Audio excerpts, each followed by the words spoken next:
Yo, what is up, guys? I'm going to drop you one of my coaching calls from my last week's coaching session on Wednesday. With my students, we cover the top closing objections. If you don't know who I am, my name is Alex Davis. I make videos to help you get your first client so that you don't have to. If you want to actually get coached with me one-on-one, comment below this video, coach. But enjoy the session. I'll see you guys in the video. Peace. I want to pull up a whiteboard and I want to just like write down the most common objections. And I want everyone to bounce around ideas and we're gonna handle all these objections. And this is just, it doesn't matter what you're selling, what service you have. All right. The first one that I want to do is I don't have time. All right. What can you do to overcome this objection? We will do it for you. You guys can all just pitch in. Doesn't matter. I would normally say like that's the whole point of our service. Like we're here to give you time, not take your time. I'd probably say something along the same lines as Gabe. Okay. The whole point of the service is to save you time. Yep. So let's say, and you guys can just kind of like shout it out. Yeah, I really like what you guys are doing. It's just like I don't really have the time. I don't think it's the right time to do the deal. What do you guys think? Okay, well, let me just ask you this. Is it more of a money thing or is it really just the wrong time? Yeah, it's just the wrong time. I mean, we could do this in like a month or two. Okay, and what would be the difference between doing it in a month or two or just doing it now? I mean, I probably would have like some, bills organized. I'm really stressed out with work and I think it would just be a, overall better time.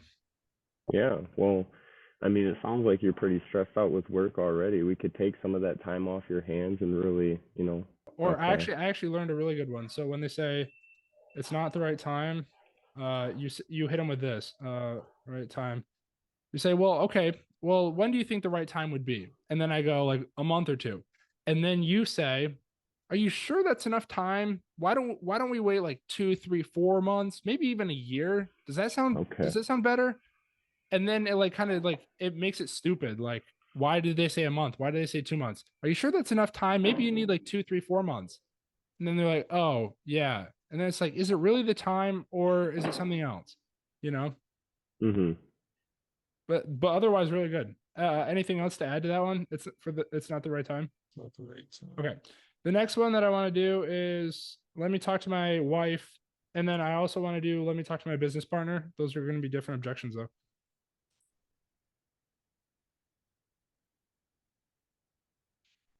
I mean, for the business partner one, at the beginning of my call, I always am like, is there anyone else who needs to be present in the decision-making process, or like I should like add into the call right now, or blah blah blah. And then if they say like, no, I'm the sole decision maker, like it's just up to me, then you can use that back. Like, okay, didn't you say like you're the main decision maker? What's holding you back? Yeah, so there's another one. I got it from where I was working before. I was doing marketing, doing door to door and stuff like that.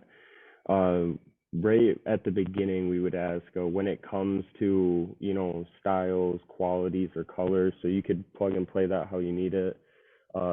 Is there anybody else that anybody else's opinion that you value when it comes to these kinds of things? That's good. That's good. We're going to come back to this in a second. I want to come over here and I want to ask you guys. Well, actually, so have you ever heard of Dan Locke's like feel, felt, found thing? I think I might have talked to a few of you about this. This is like the closer framework. Actually, there's this one, and then there's Alex Hormozi's. And I just sent you guys the closer framework. So do you guys know what this is? Like the feel, felt, found thing? You can use this for every objection. It doesn't matter which one. Okay, so when somebody gives you an objection, like let's say it's like, oh yeah, I don't think it's the right price. The first thing you always want to do for any objection is I completely understand. Like you have to feel what they're saying. Felt is like, so I completely understand, Charlie, that this is probably a little too expensive because to me it's a steep price. The thing is felt, like you have to feel it yourself, like and and I want to distinguish, this is not lying. Like you're not lying to people about this stuff. Like this is genuine. Like you have to feel it. Otherwise people will think you're lying to them. Like, hey man, I'm in a really tight financial spot. Okay, I completely understand. I'm not trying to put you in a really tight financial spot. I don't want to be in a spot where I can't afford my bills, right? Like you have to like put yourself there. So the second thing is it's not necessarily what you say, but put yourself in the situation, right? And the third thing is you do I completely understand where you're coming from. I'm not trying to put you in a bad situation at all. I personally would never want to go there, but honestly, what we have found, and this is the turnaround, this is the right hook. What we have found is generally when people are in a bad financial situation, it might actually be a better idea to do this because of the return that you're going to get and the fact that this is going to take you out of the bad financial situation. I wouldn't want to put you in a bad situation, Charlie, at all. And so we're trying to actually like get you out of that, lift you out of it, fix your situation. Would you agree that this service could at least, get you there? Hey, I gotta talk to my wife. Yeah, I completely understand. I need to talk to my wife too. What we have found is usually when people are saying that to us, what they're actually saying is they still don't trust the value that we're providing. So why don't we, get you some more information, or why don't we talk through like maybe what the real issue is here? I think I've talked to a few of you guys about this before. The 3 reasons why they don't buy. All right. Would anyone like to share the 3 reasons why someone's not going to buy the product? And this goes for everything. Doesn't matter what you're selling. It's always these 3. Well, I know for a fact one is value. Yeah. So you would say that they don't think it's going to work. Yeah. Yeah. Isn't it like you don't think it's gonna work, or you don't think there's enough value, and then you're not the decision maker? Yeah. So so you don't think the product's going to work. You're not going to use the product. That's Not going to use product. And the third one is you're not the decision maker, right? And you could say, and you can always, the real objection here, and this is why people say this, is trust. If somebody does not pull the trigger, it's because they don't trust you and because you haven't done enough job providing value. So what you do, and this is, again, you're not lying here, you're being genuine. Honestly, there's only 3 reasons you're not going to do this right now. You don't think it works, you're not the decision maker, and I know this is not going to be you, but you're not going to use the product. I know that you're an ambitious person, so the product, you're definitely going to use it. And I know you're the decision maker because we've already qualified you. So the only thing that's left is you don't think it works. So what information, and then slide in with what information do you need to make it make sense? Start throwing objections out there, and I can write them down, and then we can come up with the handle for them. I don't have enough money. Personal objection. Yeah, there's one. All right. Okay. Anyone else coming up with another one? I'm just not sure. So probably let me think about it. Kinda, yeah. Okay. What else? David, you got any of them? Or you have any ideas? Maybe I don't know if it's a good fit. Oh, yeah. Okay, so what is the only objection on here that actually makes sense and is actually something that you probably should not continue with the sale? I don't have enough money. Yeah, that one. Usually when somebody says like, even the I don't have money thing, you can work around it because you can say, listen, I understand. I don't have any money either, but okay, you wouldn't want to say that, but you could say, well, listen, here's what we could do. Could you at least do half up front? We'll do the service, and then you can do half once we're done, or pay per result, or you can work around, negotiate around the money thing. So that's still not really an objection. Only thing that is I'm not liquid. Let's say I have $10,000, but I put all of my money into stocks, and I literally don't have any money. I have the money technically, but I'm not liquid. Like if you put your money into a vehicle or an asset that it just simply, you can't get, I mean, stocks are a bad idea. Let's say you have a house, you can't just sell your house tomorrow to get, to pay for the program or to pay for the ads or whatever. You know, like if your money's put somewhere that you just can't sell it instantly, exchange for cash, that's like illiquid. This is you can't do anything with this. The best thing you could say is, hey man, you want to put it on a credit card, but I hate that. Like you don't want it, you really don't want to stress people out financially. Come back to I don't have enough money. What's an objection handle for this one? I honestly think the best one is either like obviously last case scenario about pay by results, or we can do half up front and then get the final payment after the results are in. So you just can see like it really working in reality. Yeah. I also think, yeah, like asking them, what do you think a service like this would be worth to you? Yeah.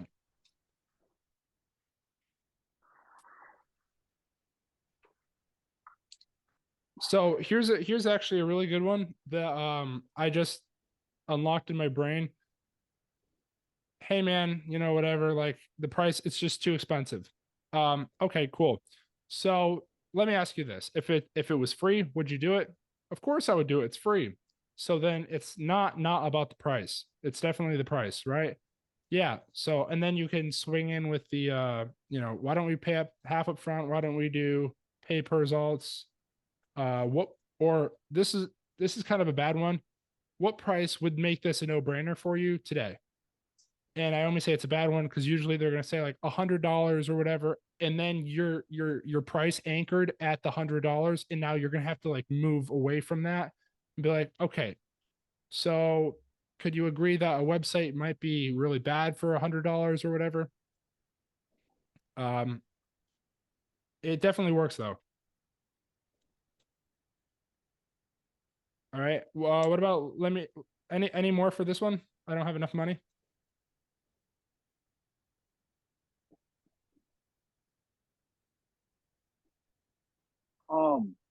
You might be able to just pay off the entirety of the fee through retainer, 3 months of retainer, 4 months of retainer for that initial payment, just depending the package you're selling them. Wait, so what do you mean by that, Afosa? Like let's say it's $600 and I don't plan on putting them on retainer, but they object to the price. What I would offer them is $200 every month or every week, just depending on, you know, whatever we're talking about. Yeah. There you go. There you go. That way I still get the payment and it's just a little bit more comfortable with them. Yeah. Okay, let's we're gonna pivot for like 2 seconds. If Afosa, you came me a good idea. So generally this is a really good close. So you get in any business model, it doesn't matter. You get 3 options when you're talking to somebody. You get things that are cheap, things that are fast, and things that are good. And you only get to choose 2. You can only choose 2. Have you guys heard about this close before? Yeah. Yeah, for sure. My mentors when I was in solar talked about this all the time. I mean, it works, right? Like it's a good one. Sure. It's definitely good. So let's say, you know, okay, so what do you everyone wants cheap stuff. You want it fast?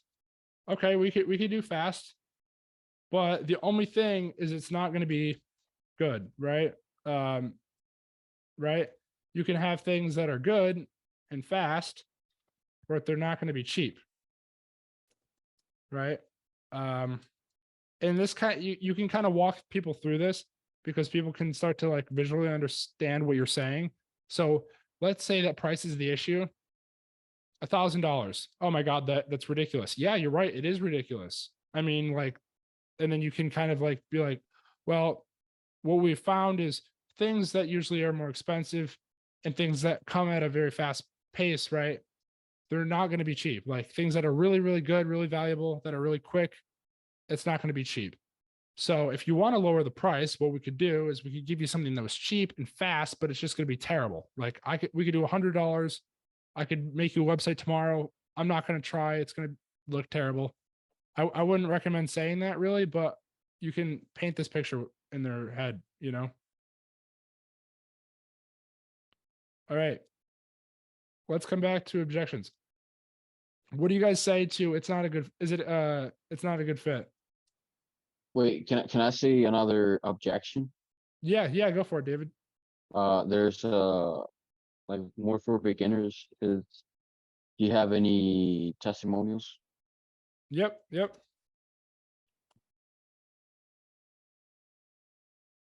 This is actually a good one. Let's transition to this one. Good job, David. What do you guys say to this?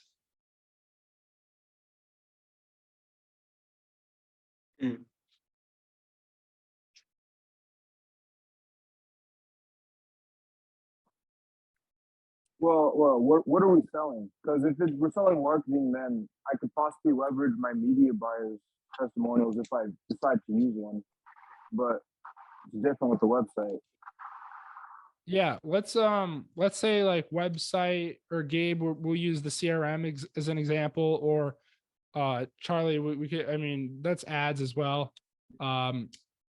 Well, okay, let's do ads, but you don't have a media buyer. You're just by yourself. You're running the ads yourself. You're learning it yourself.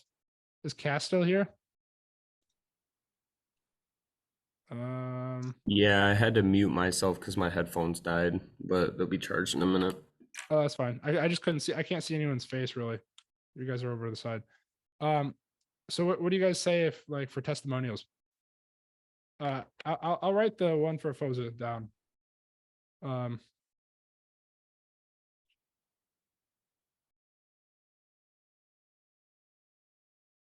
I honestly wouldn't recommend this. This is kind of like borderline you're lying to people. And I don't like bringing off the reputation of like, yeah, you can, this is my media buyer, or this is my reputation. It's your media buyer is not yours. But what would you guys say to this?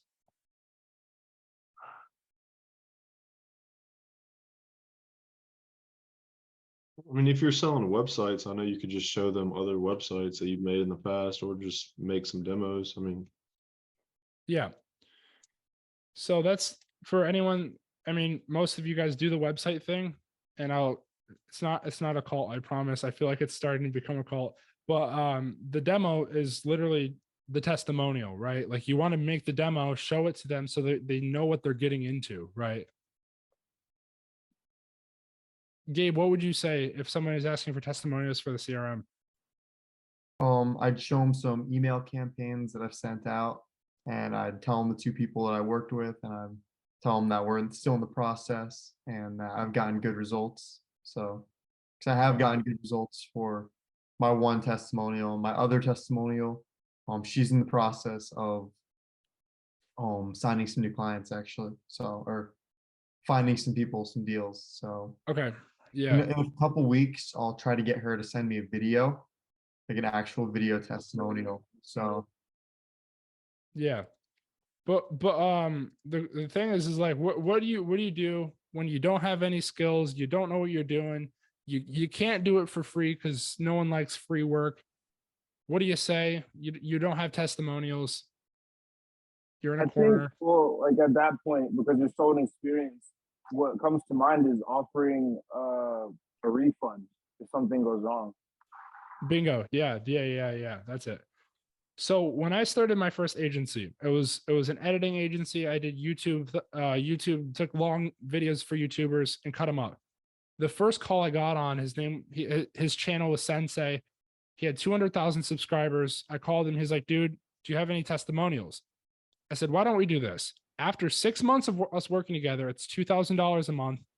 If we don't hit this X result, right? So get their mind away from testimonials and get it towards the guarantee.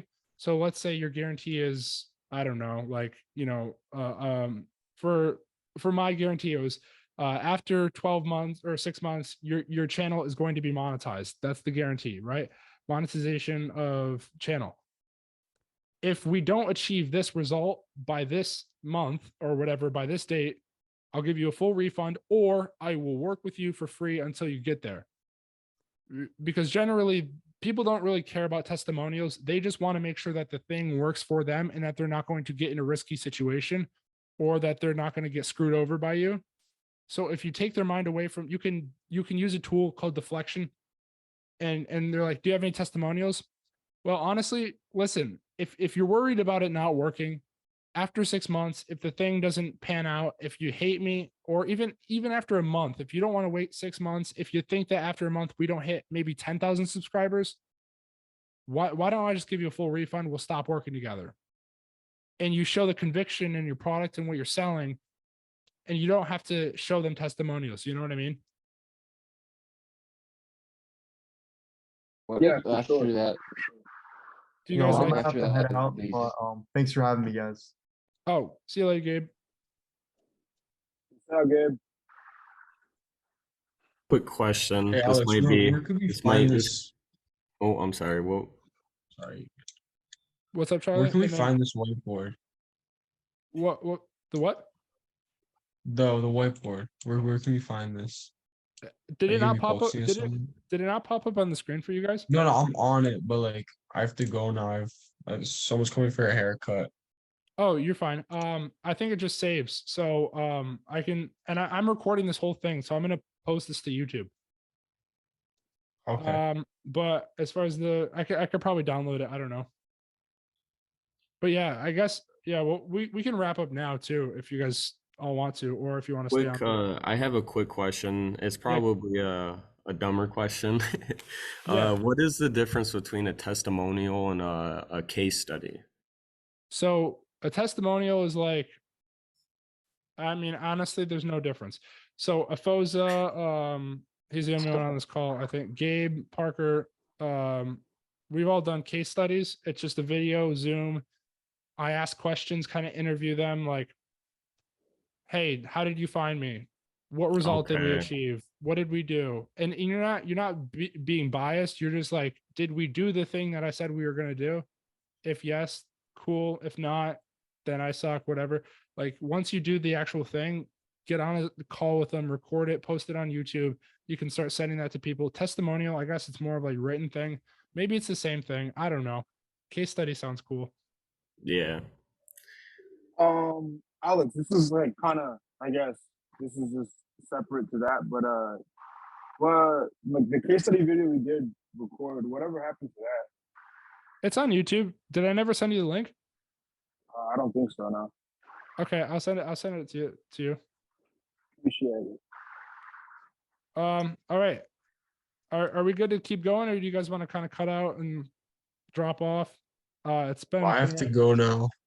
All right, Charlie. We'll talk soon. It's been great. Have a Yeah, good so- one. Send me the website tonight once you're done with it. Yeah, I'll send you it. All right. All right. Yeah. Also, I got a question, Alex. Do you think how much automation do you think is too much automation? So if you can provide more and more value, just charge more and more prices, or increase your price. If you do text, Got you. if you do text, email automation, boom, that's a package. Or no, separate it like this. The first package is email automation. Then you do SMMS and email, and then you do calling, SMMS, email. And like every single time you're just scaling up prices. If somebody wants every automation on the books, charge them a ridiculous price. Like but only do that if you know that you can handle it. Like don't just charge them and fail, like as much as you can handle, but as much value as you can provide, like just raise your price. Sure. Sure. All right. Okay. I have a question. What did he mean by automation? So Exactly. if Oza can explain a little more of what his service is. Yeah, so when I say automation, what I essentially mean is like a workflow or like a system put in place that automatically messages or contacts leads depending on whatever list that it's connected to. I use Go High Level, and one of the automations that I like to use is missed call text back. So the moment somebody calls somebody, I connect my Go High Level to their Google My Business, and when somebody gets a call and that call goes missing, what happens is they're immediately sent a text to nurture and kind of like save that lead. So Okay. that's kind of like an automation. Okay, yeah, I understand. Okay. Yeah, Yeah. So Go High Level, I don't know. I mean, Anthony, have you ever like looked into the program or not really? Go High Level? I don't. I don't understand what that is exactly. So real fast, we'll dodge. I think this is good for everybody. It's a CRM software. CRM is just a way that you can manage clients. So let's say I have 100 clients. I take all 100 clients and I put them into a CRM. And there's multiple CRMs, right? There's like, I don't know all the names of them. The one that agency owners typically use is Go High Level because it's the most optimized for us. And let's say, you do hair. Charlie does hair. And one of his clients is like, hey, I'm not going to be here today because of blank. Immediately when somebody cancels or something, you can set up, there's a bunch of tools you can use in Go High Level. One of them is automation. So you can set up like Afoza was just saying, SMMS, like texting, where it shoots them a text and it's like, okay, cool. Don't worry about it. Why don't we reschedule? Sends them the booking link. If they say yes, then do this action. You can build out like workflows. So like when, someone clicks on your page, you instantly send them a, hey, saw that you clicked on my page. What's your name or whatever? Like you can build out like AI things and automations. So, I mean, that's one of the tools. You could do a lot of other stuff, but it's a cool thing to look into. Okay, so it's not a software where you have clients on there. It's used to automate certain actions. Yeah. Okay. You can also build websites and Go High Level. Afoza, what else can you do with Go High Level? Or just you guys can spit it out if you guys also. Oh yeah. Let me just open it real quick. So Go High Level is pretty cool. So you can build websites, you can build funnels, you can run automations, you can call people from Go High Level, you can run ads, and obviously you can actually sell it as an app to your clients. So once you get Go High Level with just the basic package, the first package, what you can actually do is you can send your clients links to their Lead Connector app, and then you can sell that. Or I'm pretty sure there's ways to customize that, but you can just kind of customize that app and make it more suited to yourself using the software and its features. Yeah. You can white label it too. So like if you want to put your own branding on it, you can, and your clients will think that's your software. Okay. Oh, okay. That's interesting. I personally don't like to lie to the clients. Like I don't like to tell them that Go High Level is my software because they're gonna run into somebody else who will probably use the Go High Level eventually. Yeah. So I just don't want to lie to them. Oh, okay. Okay. That's interesting. Yeah. Okay, guys. So all right, we've done this. Explain the one reason why people are not closing or whatever. Cheap, fast, good. Broken down some of the objections. Yeah, I mean, I don't know. Maybe you guys think this has been pretty valuable, or you think it sucks, or what do you think? Yeah, I got a lot of value out of the objections. Valuable. Yeah, so far it's been pretty valuable stuff. Yeah. Okay. Wow. Well, yeah. What's up, Anthony? Oh, I was just gonna say, me personally, I've never really talked about this with other people, so this has been very valuable to me. Yeah, personally. Cool. Right. So it's been an hour. I don't know. I could stay and talk about this stuff all day long, but I'm sure you guys have lives and want to go do stuff. Nah, who needs a life when all you want to do is work and make money? Yeah. What's up? I didn't say that. I just laughed. Oh, okay. Yeah. David, how'd you like it? Or how are you liking it? Yeah, I find it pretty valuable. Yeah. Sweet. Okay, cool. So next week we will finish this conversation, or on our one-on-one calls. We'll do that. But yeah, I'm super pumped.